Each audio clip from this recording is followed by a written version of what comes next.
Bien, ahora seguimos con la entrevista de esta noche, con una de las entrevistas que vamos a desarrollar esta noche. La Comisión Interamericana de Derechos Humanos, la CIDH, es un órgano autónomo de la OEA que se encarga de la promoción y protección de derechos humanos en el continente americano. Tiene sede en Washington y desde esa ciudad, su presidente, el comisionado Joel Hernández, nos acompaña en la entrevista de hoy. Bienvenido a Focos. Muchas gracias a ustedes por la invitación. Estoy a sus órdenes. Comisionado, vamos a empezar esta entrevista hablando sobre el respeto a los derechos humanos en medio de esta pandemia. Usted ya se ha referido a un caso específico, el caso del ingeniero Carlos Enríquez, una persona de 67 años que falleció por coronavirus luego de que el gobierno lo sometió a internamiento forzoso y se le negó atención médica oportuna. Usted decía que este caso le preocupó porque se actuó con negligencia. ¿Cuáles son los errores o prácticas inadecuadas que identifica en este caso? Bueno, creo que en el caso que usted plantea es un caso que a mí me llamó mucho la atención, me preocupó, fue reportado por algunos medios. Y aquí la parte que hay que destacar era, en primer lugar, el derecho que tenía el señor Enríquez de regresar a su patria. Él había estado fuera del país, en viaje de negocios, y quería regresar a su patria. Ahora bien, entendemos perfectamente en la comisión que deben de adoptarse medidas de control sanitario para contener la pandemia. Pero estas medidas deben de atender ciertos estándares. Uno entre ellos es el de la razonabilidad. Las medidas no pueden ser desproporcionadas, no pueden ir más allá del objetivo que se persigue. Entonces, cuando a una persona se le pone en confinamiento a fin de aislarlo a él como foco de contagio de otras personas, debe también tenerse en cuenta el estado de salud y el riesgo que tiene la propia persona. Y aquí es donde las autoridades, a mi modo de ver, debieron de haber tenido en cuenta esta situación para que la persona fuese aislada de manera razonable, pero protegiendo su salud. Y en cuanto hubo algún indicio de enfermedad, haberlo atendido de manera oportuna. En estos casos, las actuaciones negligentes son imputables a servidores públicos de primer nivel o la cadena de responsabilidades debe seguirse hasta los altos funcionarios. Bueno, creo que hay dos niveles de responsabilidad. Uno es el nivel interno, en donde cada una de las legislaciones establece cuál es el nivel de responsabilidad administrativa que tienen los funcionarios, y cada uno de los países debe de tener los mecanismos de investigación y de sanción cuando se realiza algún tipo de negligencia. Un tema distinto es el de la responsabilidad internacional. Y ahí es cuando alguno de los casos que son agotados a nivel interno, pero donde no se reparan las violaciones de manera satisfactoria, pasan al sistema interamericano de derechos humanos, y ahí es el Estado en su conjunto el que resulta responsable internacional. Esos son los dos niveles de responsabilidad. Las personas que se sientan víctimas, las víctimas de violaciones a los derechos humanos en el contexto de esta pandemia, ¿pueden denunciar al Estado salvadoreño ante la CIDH? Sí, la respuesta es sí, pero hay una regla básica de funcionamiento del sistema interamericano de derechos humanos. Es el principio de complementariedad. La Comisión Interamericana solo actúa una vez que las personas han agotado los recursos internos que proporciona la legislación nacional. Y cuando estos han sido agotados y persisten violaciones a alguno de los derechos consagrados en la Convención Americana, entonces un caso es admisible frente a la Comisión para que siga su curso. Y eso hace muy importante tener sistemas de justicia nacionales fuertes para que sean los propios sistemas de justicia los que resuelvan las violaciones al interior. En un mundo ideal, estoy hablando hipotéticamente, la comisión no debiera de tener casos porque todos quedaron debidamente resueltos al interior del país. Por lo tanto, es muy importante la fortaleza de esos sistemas nacionales de justicia. Y si tratamos de hacer una perspectiva comparativa, en otros países de América Latina han operado estos centros de contención gubernamental. Mire, cada uno de los países ha adoptado distintos modelos. Yo creo que no hay un modelo único, no puede haber un modelo único porque cada país tiene realidades distintas. Me parece que hay dos cosas fundamentales. Por un lado, recomendaciones que ha emitido la Organización Mundial de la Salud para contener la pandemia, que eso es lo que hoy está siendo la base de la actuación de los estados. Y por otro lado, hay medidas que deben de adoptar los estados conforme a ciertos parámetros. En el primer caso, las recomendaciones de la Organización Mundial de Salud. La primera ha sido el distanciamiento social. Está comprobado que el COVID es un virus de propagación muy alta, muy rápida y de alta letalidad, sobre todo a ciertos grupos vulnerables. Entonces, la recomendación es el distanciamiento social. Y algunos países han optado por el confinamiento voluntario en casa o el confinamiento obligatorio a partir de medidas legislativas o administrativas que han establecido. Pero por el otro lado, esas medidas deben de pasar un test, que es el test democrático. Y ese test significa que las medidas deben de ser necesarias, proporcionales, legales y sobre todo temporales. No puede haber una limitación de derechos absoluta. Tiene que estar delimitada por esos principios para que estas medidas preserven derechos, para que estas medidas, al mismo tiempo que se controla la pandemia, sea respetuosa de derechos humanos elementales. Comisionado, dice que las medidas de contención de la pandemia deben pasar por el test democrático y que lo ideal, nos estaba diciendo, es que el sistema de justicia de cada país sea fuerte para resolver, pero en medio de la pandemia y en nuestro caso, el presidente Bukele ha dicho que no va a obedecer medidas cautelares de la Sala de lo Constitucional. Con estos hechos, la CIDH observa un debilitamiento de la institucionalidad salvadoreña. Ya en una ocasión la comisión se ha expresado su preocupación alrededor del cumplimiento por el Ejecutivo de los fallos de la Corte Constitucional. Y el tema creo que puede abordarse de una manera muy clara. En todo Estado democrático existen pesos y contrapesos. Esa es la esencia de la democracia.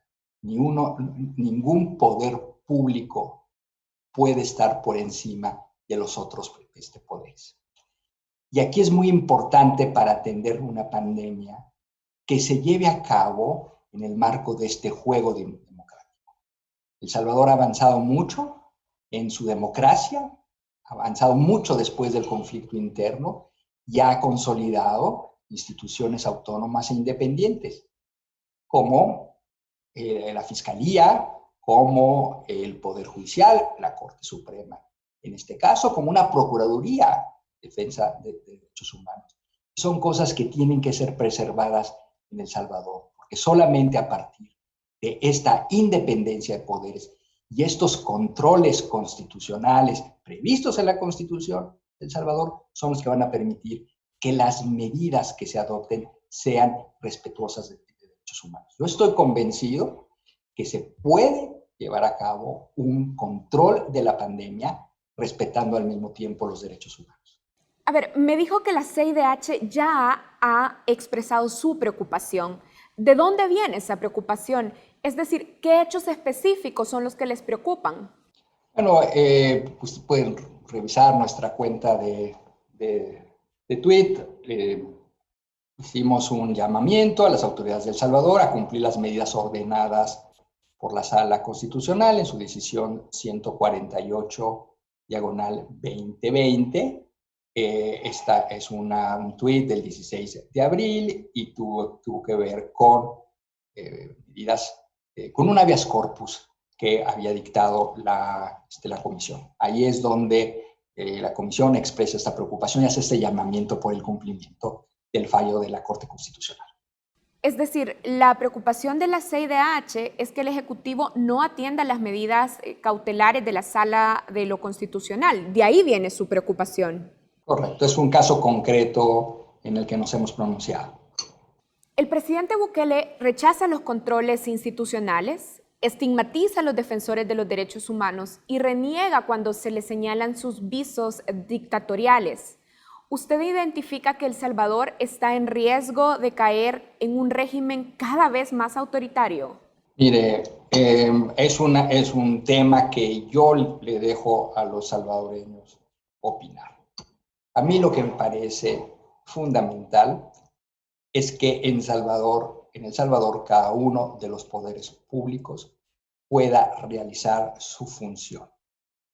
La propia Constitución prevé los mecanismos para llevar a cabo estos controles constitucionales.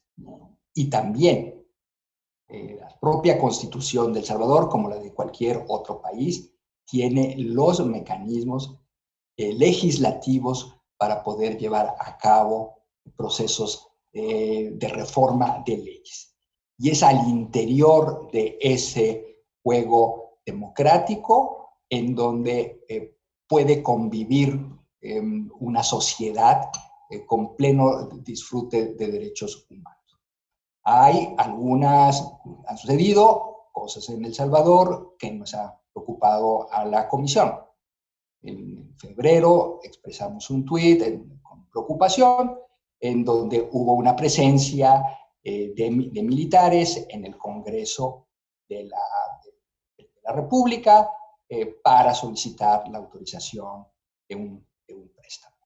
Ahí son expresiones, hechos públicos que preocupan en cuanto a que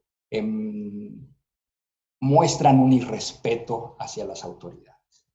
Pero yo confío que poderes públicos independientes y que una sociedad civil organizada de El Salvador pondrá los límites a los excesos. Bueno, vamos a hacer una pausa y al regresar continuamos esta entrevista con el presidente de la Comisión Interamericana de Derechos Humanos.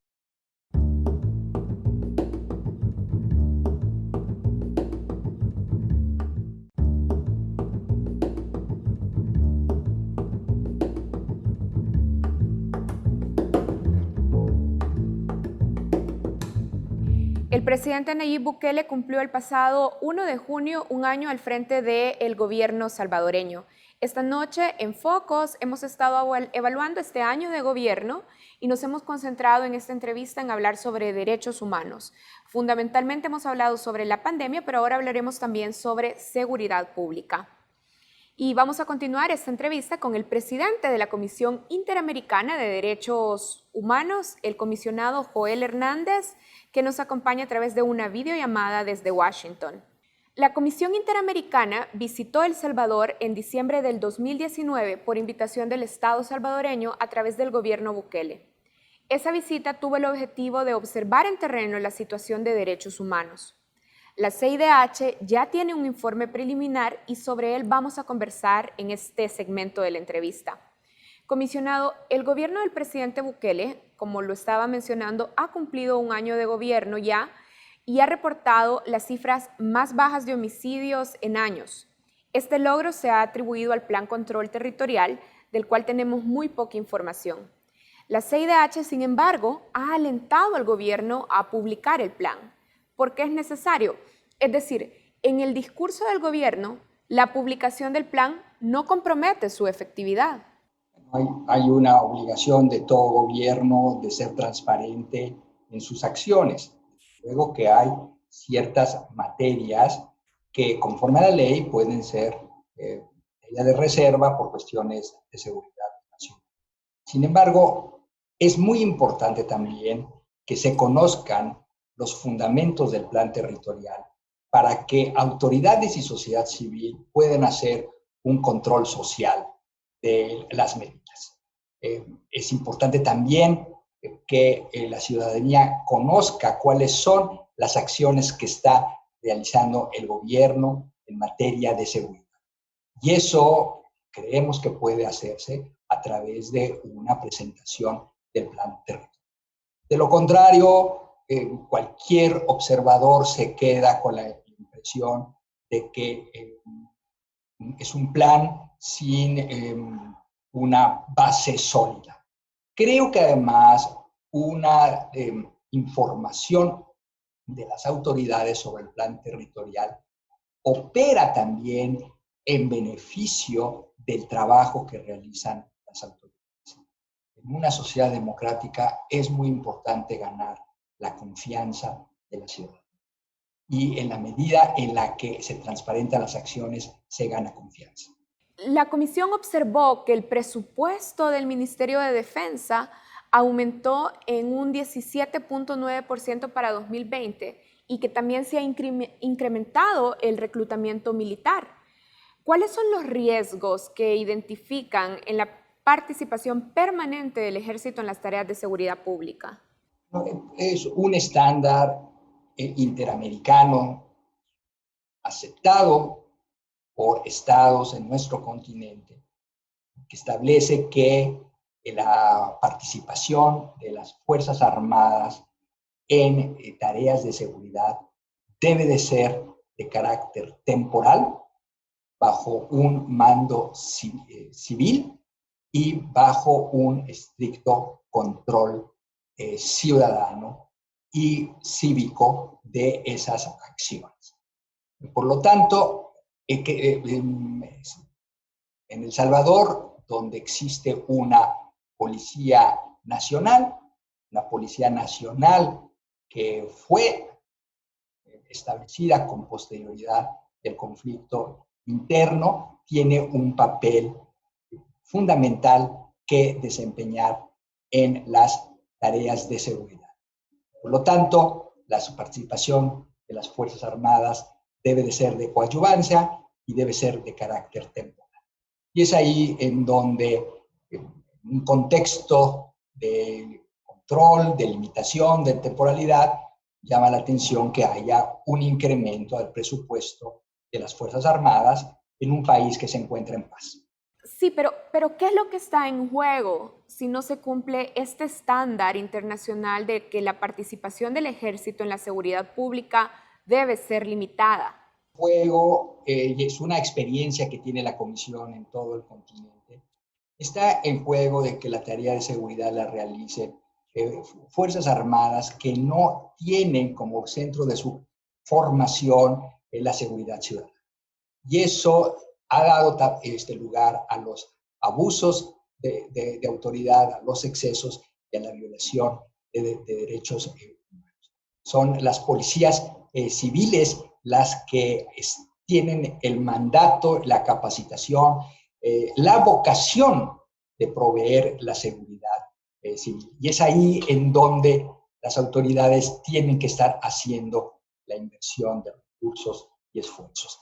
Por lo tanto, la participación de las Fuerzas Armadas tiene que ser de manera coadyuvante y de manera excepcional. Comisionado, usted participó en la visita y recorrió instalaciones de centros penales y Bartolinas de la Policía Nacional Civil. Desde la perspectiva de derechos humanos, ¿qué vio en nuestras Bartolinas y cárceles? Vi una situación profundamente desgarradora y deshumanizante.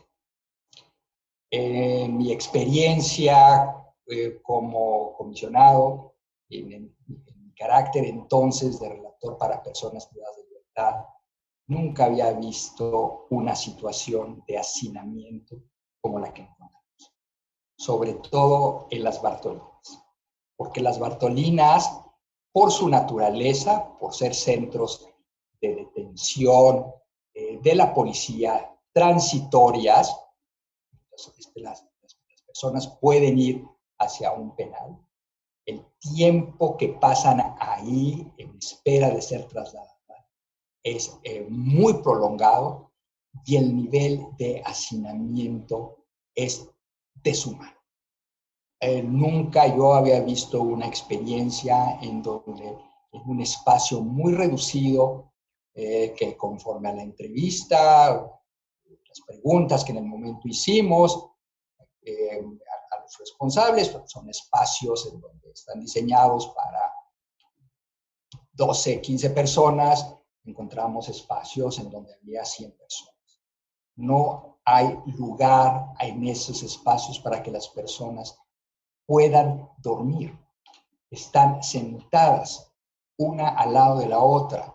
Y me llamó muchísimo la atención cómo en las Bartolinas, los presos, para poder dormir de manera horizontal, ellos mismos tejían unas hamacas hechas con base en bolsas de plástico, de las que van desechando la comida que se les entrega en contenedores, en bolsas de plástico, ahí de los residuos van haciendo sus propias hamacas y las tienen colgadas para poder.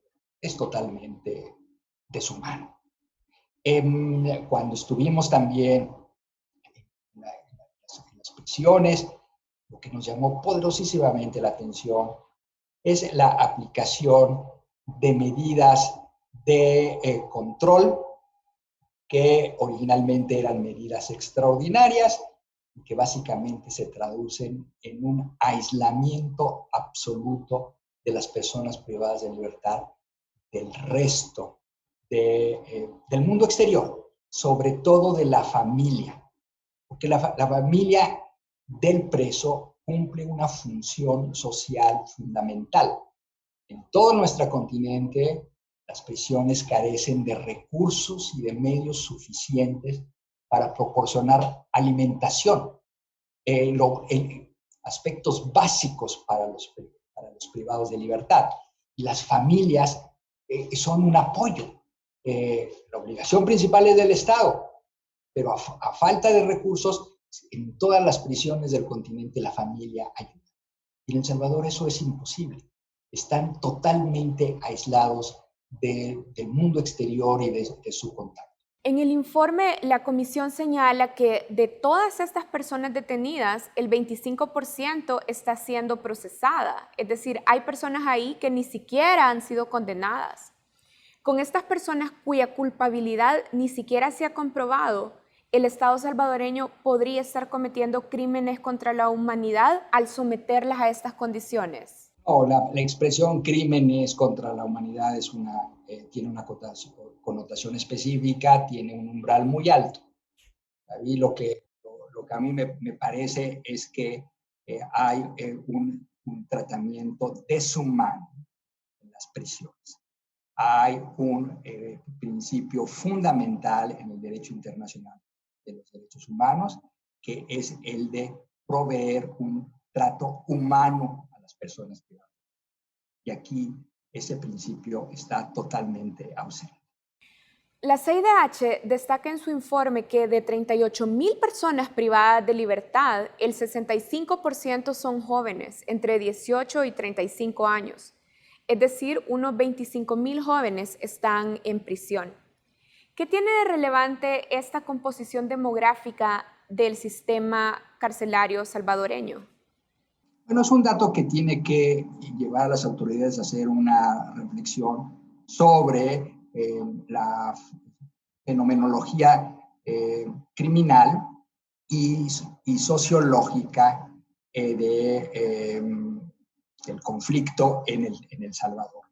Y que ese estudio debe entonces derivar en una política criminal. La pregunta es, ¿cuál es la razón por la cual un alto porcentaje de la población carcelaria son jóvenes? De manera empírica, la respuesta es que se trata de jóvenes que pertenecen a maras o pandillas. Entonces, ahí la reflexión tiene que ir dirigida al trabajo que tiene que hacerse con las comunidades para atender a estos jóvenes, algunos que empiezan a muy temprana edad, que están en conflicto con la ley antes de llegar a la mayoría, y que debe de, por lo tanto, trabajarse sobre las causas subyacentes de esa criminalidad para evitar precisamente que luego se cometan delitos y las cárceles estén sobrepobladas. Veamos, la Comisión condena el uso permanente del régimen de aislamiento, pero el presidente Bukele atribuye en parte a esa medida de aislamiento extremo la reducción de los homicidios, es decir, se presenta como una medida exitosa en este primer año de gobierno. ¿Qué espera la Comisión del gobierno del presidente Bukele sobre este tema en particular? Yo creo que un dato positivo que hay que destacar es que se haya reducido la tasa de homicidios. Me parece que eso es algo importante para toda sociedad y sobre todo para las y los salvadoreños. Pero también en la comisión estamos convencidos que se pueden alcanzar números de reducción de homicidios y al mismo tiempo dar un trato humano a las personas que se encuentran privadas de libertad.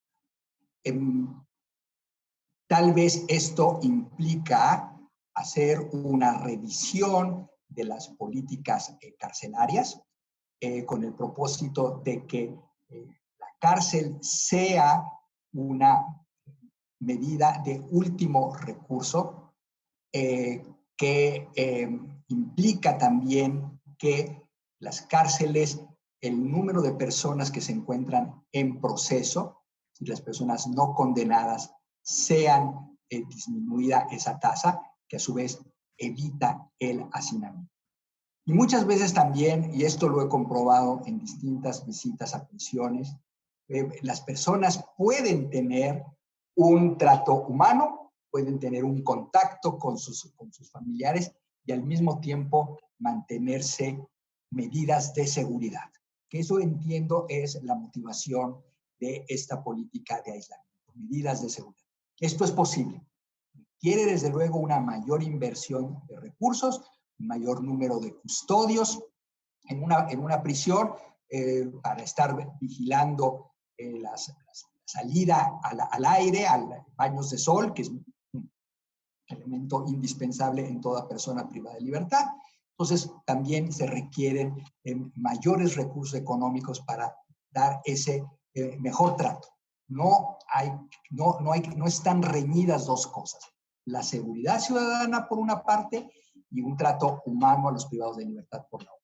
Ahora, la CIDH ha pedido al Estado salvadoreño que diseñe medidas de justicia para las víctimas de la masacre del Mozote. El presidente Bukele al inicio de su gestión se reunió con las familias de las víctimas y además cambió el nombre de una sede militar que honraba a uno de los perpetradores de la masacre. Con este tipo de medidas, la CIDH tiene por cumplida la sentencia. Sí, no, es un paso muy importante para el cumplimiento de la sentencia. Ahí hemos visto avances significativos. Creemos que hay todavía más acciones que tienen que realizarse. Un tema que observamos en la visita es el tema de la apertura a los archivos, conocer a ciencia cierta la suerte de muchas víctimas. Bien, quiero agradecerle al comisionado Joel Hernández, presidente de la Comisión Interamericana de Derechos Humanos, que nos ha concedido esta entrevista que hemos realizado a través de una videollamada y nos hemos conectado con él hasta Washington. Muchísimas gracias, comisionado. Muchas gracias a ustedes. Bueno, hacemos una pausa y ya regresamos con más contenidos en Focos.